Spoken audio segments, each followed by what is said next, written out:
The chandelier above shimmered like crushed diamonds, refracting golden light across rows of champagne flutes and meticulously tailored tuxedos. Every heiress and industry titan in City Z stood in Daniel's penthouse ballroom, an ocean of clinking glasses, murmured flattery, and manufactured laughter. At the center of it all sat Daniel himself, dressed in a matte obsidian suit, black shirt, no tie, calm, composed, but alone. The grand piano near the terrace played a slow, elegant tune, as if it too was waiting for someone. The guest list had been curated with obsessive detail, the most exclusive chefs, the rarest wines. Even the night sky seemed to pause its stars to witness the celebration of the heir to the Whitlock dynasty, Daniel Whitlock, only son of the richest family in City Z. But one chair at the VIP table remained conspicuously empty, her chair. Johnny leaned in, his voice low but sharp. "Still no sign of Elena?" Daniel didn't answer. He merely took a sip from his glass, something rich, dark, and blood red. His eyes were fixed on the night skyline beyond the window, but his silence said enough.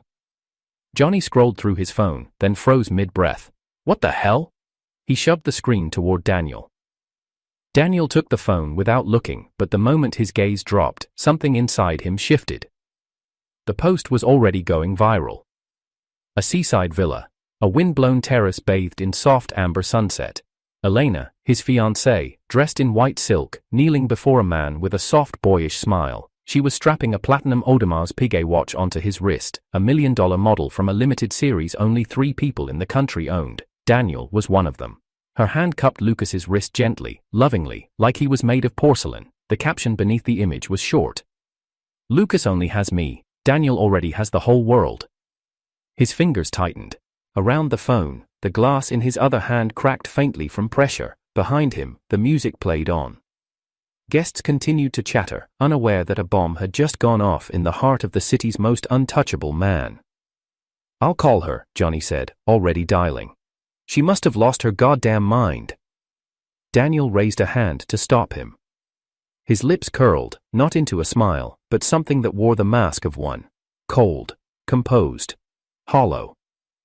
"No need," he said quietly. Johnny stared at him, confused. "Daniel, this is your birthday. That prick is just an intern. You gave her everything. What the hell is she thinking?" "She's thinking she can do this," Daniel said softly, "and still walk away untouched." He handed Johnny back the phone, now smeared with fingerprints and something darker beneath the surface. "Let her enjoy tonight.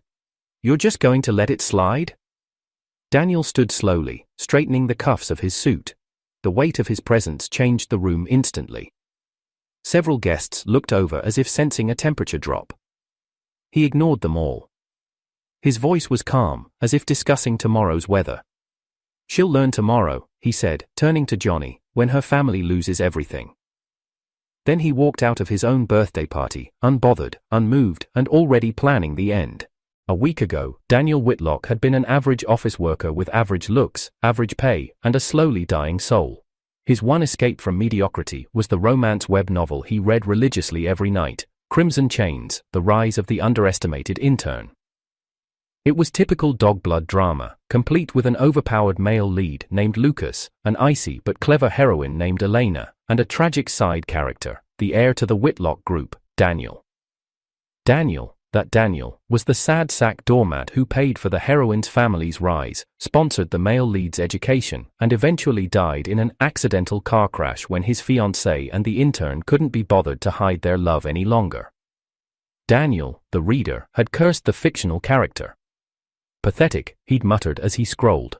"Who gives away billions for love?" Then one morning, he'd blinked, and woken up in that very world, in that very body, on the very morning of that Daniel's 29th birthday, the same party that had just ended with a single viral post. But now, things were different.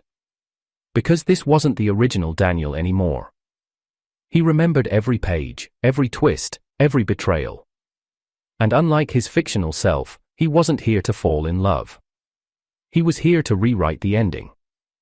From the moment he opened his eyes in the Whitlock family penthouse, Daniel knew he was in the belly of the beast. The suite was too large, too quiet, too clean, the kind of wealth that didn't need to flaunt, it simply existed, like gravity. He spent the first few hours reviewing memories, his new memories. This Daniel had grown up with the finest education, traveled the world before 15, and had his name whispered like prophecy in boardrooms from New York to Tokyo. And yet, he had only ever wanted one thing: Elena. He'd met her when they were 12. She was the daughter of a failing family business the Whitlocks had once acquired. Elena had cried the day her father was nearly jailed for debt, and Daniel, naive, soft-hearted Daniel, had begged his grandfather to spare them. That was how it started. The loans, the brand endorsements, the fake promotions in the Whitlock subsidiaries, the luxury apartment, the black card. All of it, gift-wrapped in Daniel's blind devotion. And Elena? She'd smiled sweetly every time she took more. Then came Lucas. Daniel had watched it happen before in the story. Elena meeting Lucas in a volunteer camp. Lucas struggling to afford his textbooks. Elena giving him a black Amex under Daniel's name and saying, "Don't worry, my fiancé won't care." Lucas was charming, pitiful, strategic. He knew how to act wounded in front of Elena and deferential in front of Daniel. The perfect scam. In the original timeline, Daniel never saw it coming, until the car crash. But this time, Daniel already had a list. Names, bank accounts, hidden deals, and a personal countdown that ended in one thing: erasure. Johnny had been the first to notice the change. "Boss, you sure you're okay?" Johnny asked the morning after the birthday fiasco. Daniel didn't look up from his tablet. "Why?" Johnny fidgeted, unusually nervous. "You just seem different. You haven't said a word about Elena." Daniel scrolled through the Ruiz family's offshore accounts, his voice flat. "Because she no longer exists." Johnny blinked. What? File a cease order to every partner tied to the Ruiz group, freeze the credit line, pull the backup fund, and find me every shell company they've opened in the last 5 years. Johnny stared. "You want to cut off her entire family?" "I want her to remember the day she chose a seaside sunset over Whitlock steel and glass." Johnny was no fool. He'd known Daniel since college. The man who once bought roses every Sunday for Elena, even when she was out of the country, was gone. Replaced by someone colder, sharper. And for the first time, invincible. Teresa had seen it long before anyone else. She and Daniel had grown up together, neighbors, classmates, co-conspirators in childhood dares and school science fairs, but when Elena came into the picture, Teresa had learned to step back. Not because she lacked courage, but because Daniel had refused to see. She remembered warning him 3 years ago. "She's using you, Daniel," she'd said quietly at the garden party, watching Elena flirt with the company's newly promoted assistant. "You give and she just takes." Daniel had smiled sadly. "She's just under pressure, her family." "Your family," Teresa had corrected, "because you've practically adopted them." He hadn't replied. That version of Daniel was long gone now. When Teresa received the news the next morning that Daniel had cancelled every contract with the Ruiz family and issued a full audit, she didn't gloat. She simply whispered to herself, "You finally woke up." In the days that followed, Daniel worked like a machine. Every asset tied to the Ruiz family was either frozen, audited, or severed. Ruiz Holdings dropped 12% in stock value. 3 suppliers filed breach of contract claims within 48 hours. The banks refused to refinance their loans. And Elena? She hadn't even returned from the beach. She was too busy feeding cake to Lucas. Daniel didn't care. He had already sent a silent message to his assistant. "Bring me Lucas's file." Johnny stood by silently as the empire turned. His admiration for Daniel grew, but so did his fear. This was no longer a man hurt by betrayal. This was a man built by it. The post spread like wildfire. Within 2 hours, the hashtags #Seaside Affair, #Ruiz Heiress Cheating Scandal, and #Lucas the Intern were trending in every digital corner of City Z's gossip networks. Screenshots flooded group chats. Influencers reposted the photo of Elena kneeling before Lucas, the $1 million watch gleaming like betrayal itself. Isn't that Daniel Whitlock's fiancée? Did she really ditch him on his birthday? That watch. That's from Daniel's limited collection. I saw it in his interview last fall. Every pixel of that post became a weapon. By sunrise, it wasn't just scandal, it was war. Daniel sat in his office, backlit by glass that framed the awakening skyline of City Z. He didn't speak. He didn't blink. He just stared at his phone, at the photo. Not with pain, not with rage, but with precision.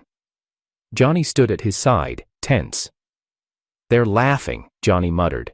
"She humiliated you, in public, with him." Daniel's fingers tapped against the armrest. A silent beat, then, "Terminate all business with the Ruiz family." Johnny looked up, startled. "You're serious?" Daniel didn't look at him. "I've never been more serious." Johnny nodded once, then turned and began making the calls. The first blow landed at 9 a.m. Ruiz Group's main logistics partner, a Whitlock subsidiary, issued a formal withdrawal of service, citing ethical misalignment. Within the hour, all supply chains paused, cargo shipments were halted mid-transit, custom clearance requests were revoked. At 10:12 a.m., the second strike came. 3 banks followed suit. One after another, they pulled Ruiz Group's credit lines. Long-standing accounts were frozen, pending loans were called in for immediate repayment. At 11:04 a.m., the Ruiz family's 2 most active construction sites were forced to suspend operations. Official notice pinned to the gates, project halted due to violations under Article 12, unsafe building materials and falsified permits. By noon, a full-scale financial hemorrhage had begun, and Daniel? He poured himself tea. Elena's father, Augusto Ruiz, was in a board meeting when the alerts started pinging. He stared at the flood of emails, his face draining of color. Then, without a word, he stood, stumbled out of the conference room, and collapsed in the hallway of the Ruiz HQ. Paramedics were called. Photos of him being wheeled out on a stretcher leaked within minutes. The caption on one photo read, "Business tycoon suffers attack amid Ruiz family's scandalous fallout." Meanwhile, the storm touched another corner of Daniel's carefully constructed empire, the elite St. Camelia nursing estate. Situated on 120 acres of tranquil forest, St. Camelia was known as the retirement destination for retired CEOs, ministers, and global dignitaries. It was quiet, serene, and impossibly expensive, and it was also his. Lucas's mother, Rosa, had been living there, courtesy of Elena, paid for by Daniel's black card. In the novel, Rosa had grown entitled, often yelling at staff, slapping attendants, and boasting about her son's future takeover of the Whitlocks. But this time, Daniel was watching. At 2:00 p.m., his phone buzzed. Assistant Ku's voice came through. "Sir, we've received multiple complaints regarding a resident, Rosa Mendez." Daniel didn't even ask for details. "Send me the footage." Rosa was lounging in a silk robe that likely cost more than her monthly allowance. The surveillance footage showed her shouting at a young nurse. "You useless brat, where's my soup? You think just because I'm not some Whitlock, I deserve to be treated like trash? I'll have President Whitlock fire your entire bloodline." The nurse, barely 20, stood trembling as Rosa hurled a porcelain cup that shattered against the wall. Another clip showed Rosa sneaking out of a resident suite with a velvet pouch in her hand. Inside, a stolen sapphire brooch.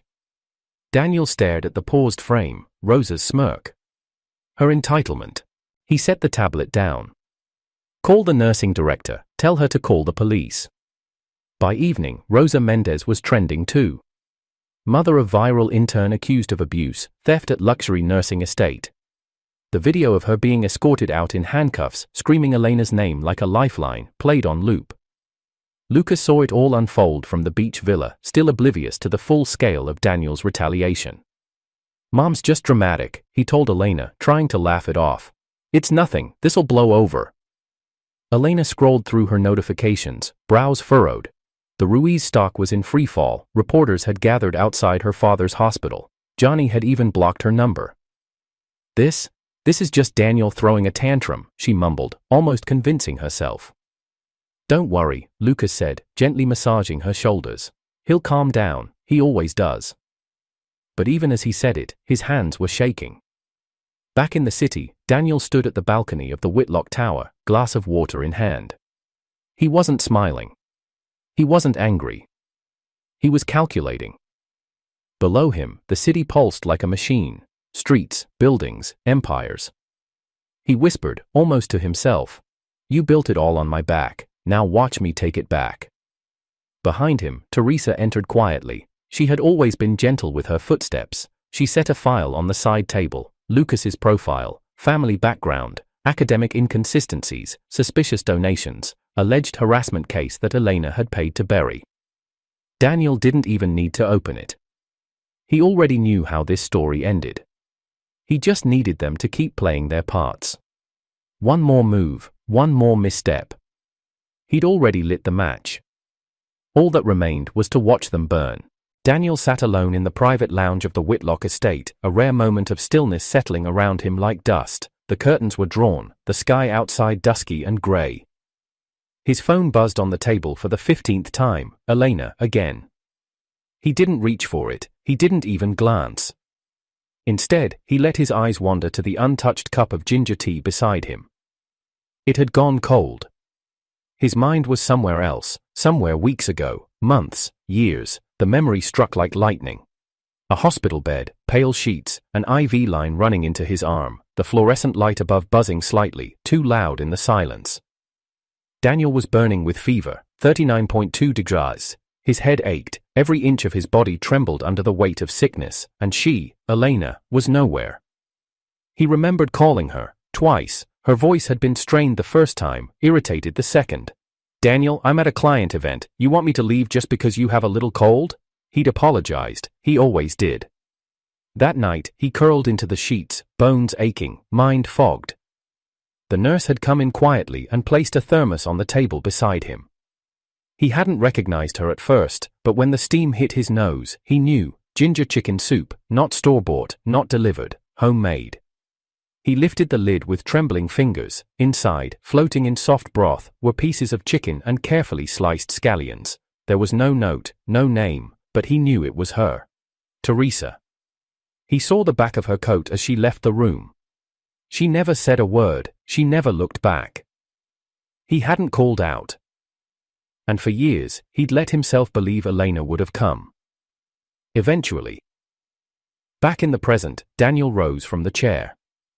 The ginger tea remained untouched.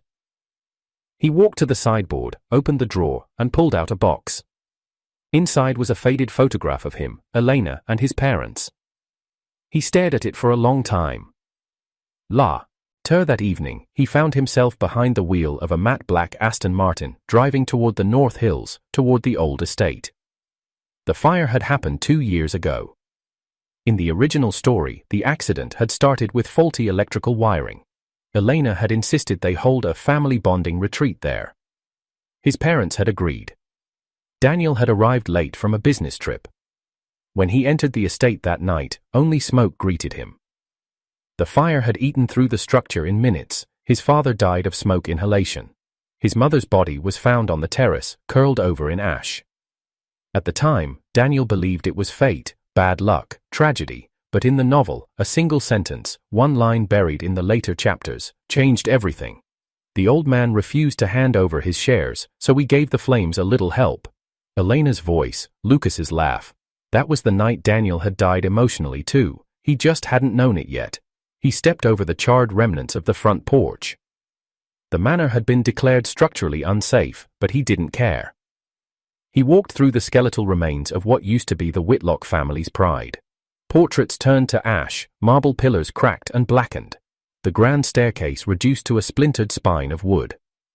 He stopped at the hearth, where his mother used to sit on winter evenings, reading newsprint while his father trimmed bonsai trees by the window. Daniel crouched, brushing aside rubble until he found a shard of porcelain, delicate, blue-trimmed, one of her teacups. He stared at it in his palm. This time, he whispered, "You won't get the chance." When he returned to the estate that night, he found Teresa waiting outside his study, a file in her arms. She didn't say anything at first, she never did, unless she needed to. But she noticed the soot on his jacket, the red tint in his eyes, the way his jaw had been clenched so tightly it looked like it had forgotten how to relax. She handed him the file. "Lucas was bribing the supplier at the Riverside project. We have a signed statement. Would you like it forwarded to the police?"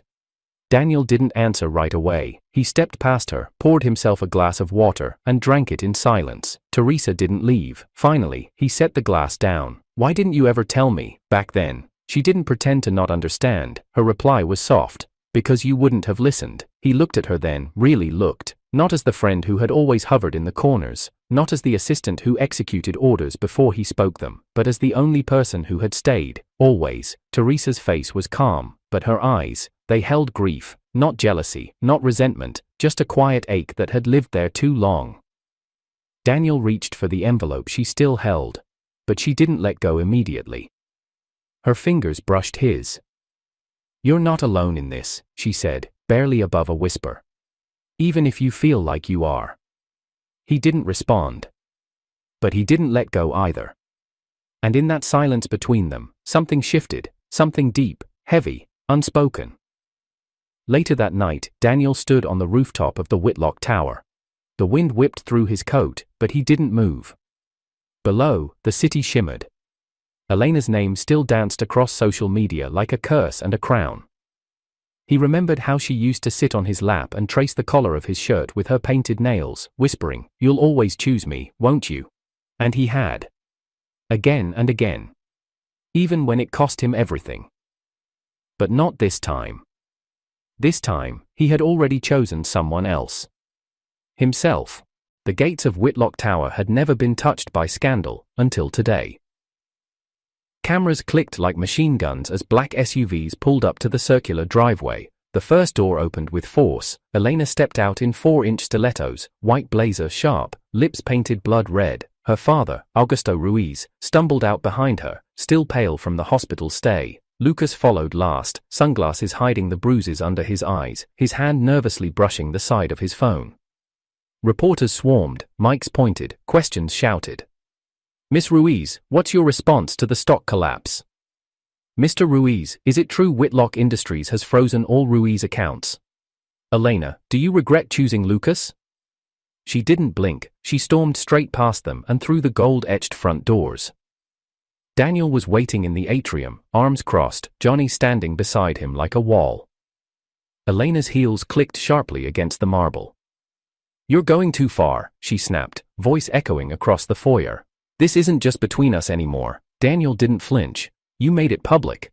You had my boyfriend's mother arrested," she hissed, "dragged out like a criminal. Over what? A few stolen bracelets?" Johnny scoffed. "She assaulted nurses and stole from government officials' wives." Daniel raised a hand. Johnny fell silent. Elena stepped forward, her face flushed.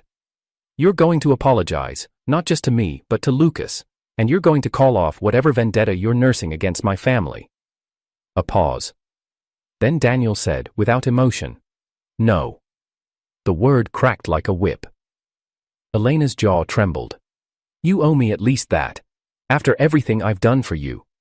The sound echoed before she even saw the movement. A sharp crack across her cheek. Daniel's palm, her face. The entire room fell silent. Elena staggered, stunned, one hand flying to her burning skin. You hit me?" Daniel looked at her the way a judge might look at a failed defendant.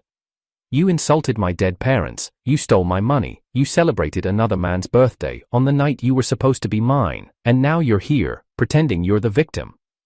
She turned toward Johnny, as if expecting him to step in. "You're really letting him do this?" Johnny didn't move. "You made your choice, Elena. Now watch it play out." Daniel gestured. Guards in black suits appeared from the shadows. Without a word, they surrounded the trio. "What the hell is this?" Augusto barked. "I'm still your elder."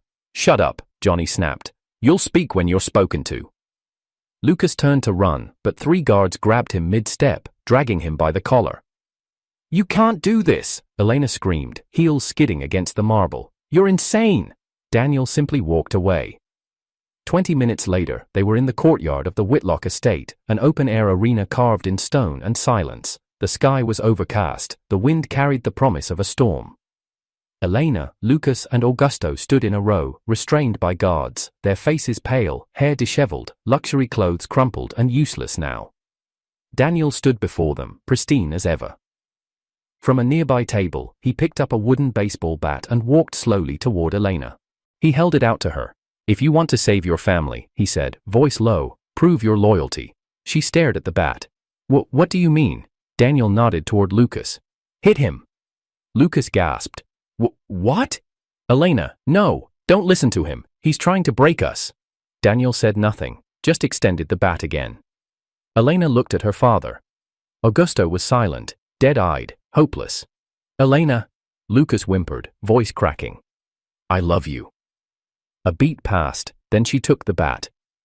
She walked toward Lucas, her steps robotic, bat dragging behind her on the stones. Lucas struggled in the guard's grip. "No, don't, please, you said you'd protect me." Elena's hands trembled, her breath hitched. "Don't do this," Lucas begged. "You said I was the only one who understood you." She stopped in front of him, then raised the bat and swung. Crack. Lucas screamed as the wood smashed into his right leg. Ah! Another swing. Crack. His left leg bent unnaturally. "Please, Elena, stop!" She raised it again, this time lower. Crack. A wet, awful sound. Lucas howled, then fell silent, slumping like dead weight in the guard's arms. Blood pooled beneath him. Elena dropped the bat, her face was blank, her eyes were wild. Daniel walked up to her slowly.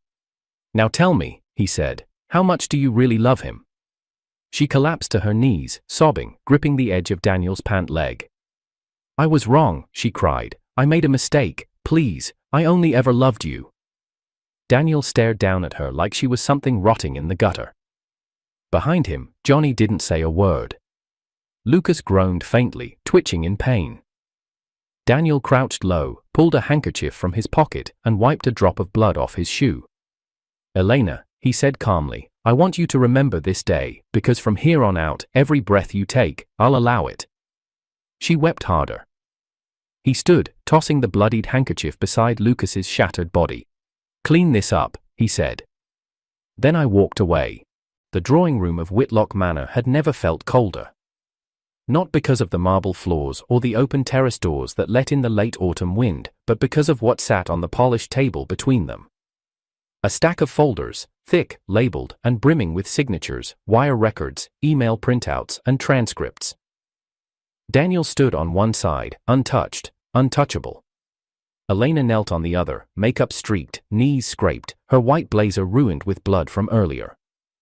Lucas slumped against the guards holding him upright, his legs twisted, his face a swollen ruin of what once passed for charm.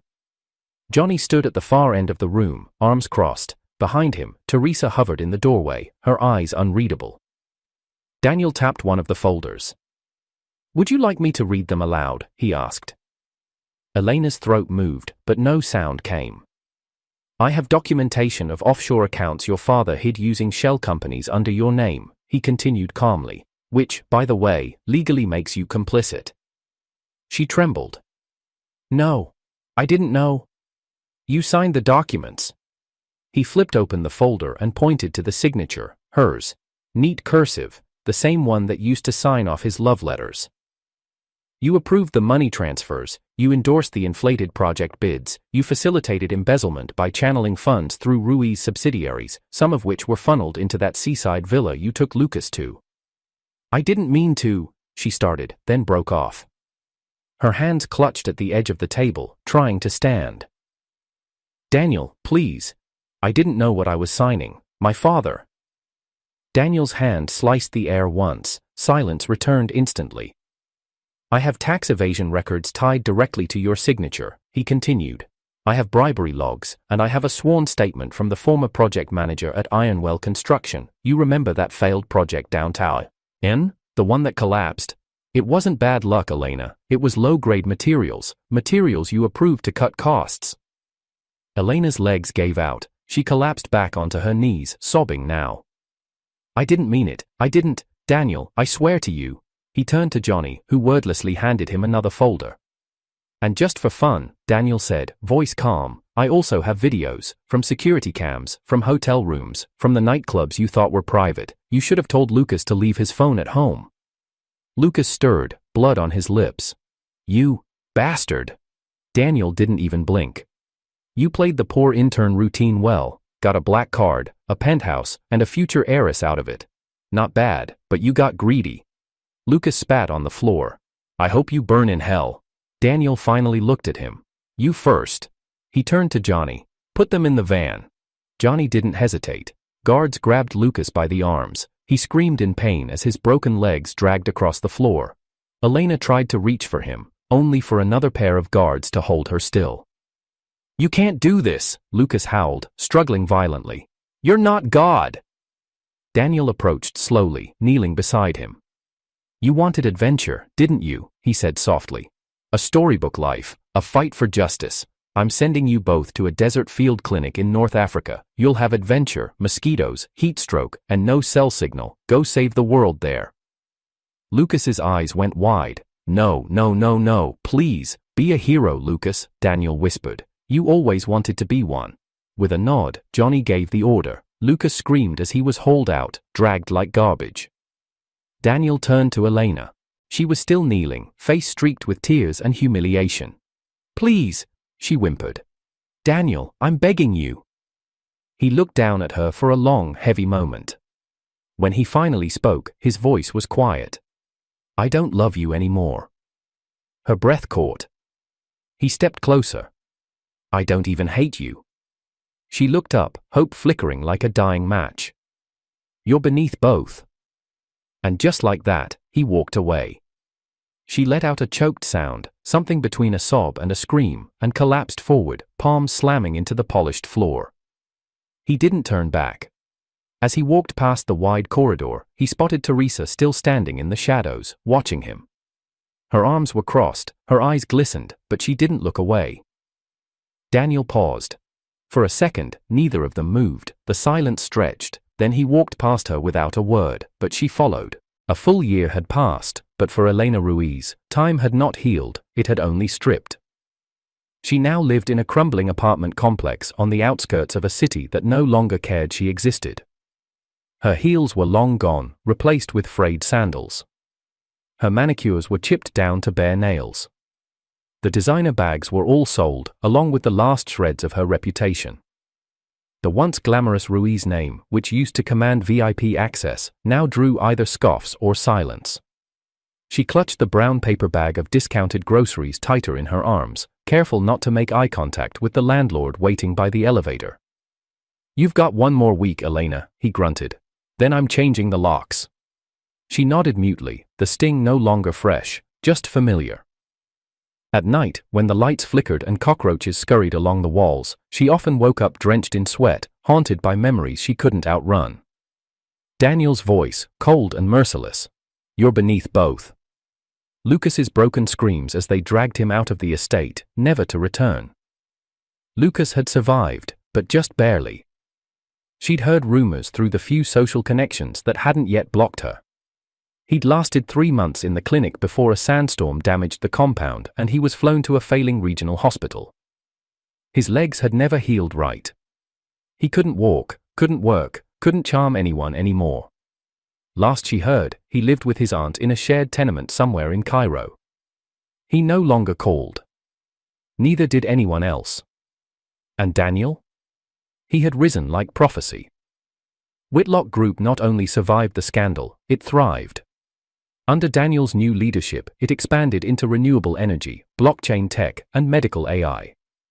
Every headline carried his name, every publication wanted his quote, every stock portfolio bowed to his momentum. But the world didn't know what happened behind the gates. It was a look he'd never given Elena. Elena watched them from behind a marble column, clutching the soaked sleeves of her coat. When the press conference ended, she stepped forward before she could stop herself. "Daniel," she whispered. He turned, and for the first time in a year, their eyes met. He didn't flinch. She stepped closer, her shoes squeaked on the polished floor, drawing attention. People turned to stare. Teresa glanced, then froze, instantly recognizing the shadow from their past. Elena didn't care, tears welled in her eyes, her voice cracked. I've missed you." Daniel said nothing. She stepped closer still. "I was wrong, about everything. I should have never." "Stop," he said. Her throat closed. He looked at her like she was a stranger trying to sell him a lie. "You're not even a chapter," he said calmly. "Just a typo I corrected." The words gutted her. He didn't raise his voice. He didn't need to. Then he turned to Teresa, who took his arm gently, and together, they walked past Elena without another word. No anger, no hate, just absence, just silence.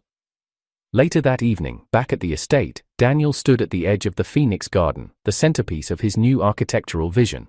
Wild roses climbed the marble trellises, their petals warm against the copper lights. The name Phoenix glowed softly at the base of the sculpture: rebirth, resilience, power from ashes. Teresa joined him, quiet as ever, carrying 2 glasses of wine. She handed him one. He took it without looking away from the lights. "She came," she said. "I know." She looked. Daniel didn't finish the sentence. He didn't need to. "She was once everything to you," Teresa said softly, not accusing, not jealous. He finally turned to her. "She was a lesson." A pause. "And you?" She blinked, uncertain. Daniel stepped closer. "You were always the answer." She didn't speak, but when he leaned in and pressed his forehead gently to hers, her eyes fluttered shut. It had taken them years of patience, of silence, of loyalty unspoken. But finally, he'd chosen. And this time, he'd chosen right. In another part of the city, in the same rain-soaked clothes, Elena Ruiz sat on a bench with a newspaper in her lap. Daniel and Teresa smiled from the front page. The caption read, "Whitlock Empire Reborn, Project Phoenix officially launches." Elena's fingers trembled, and the last line she heard that night echoed until it split her open inside. "In this life, I choose who stays, and you're deleted."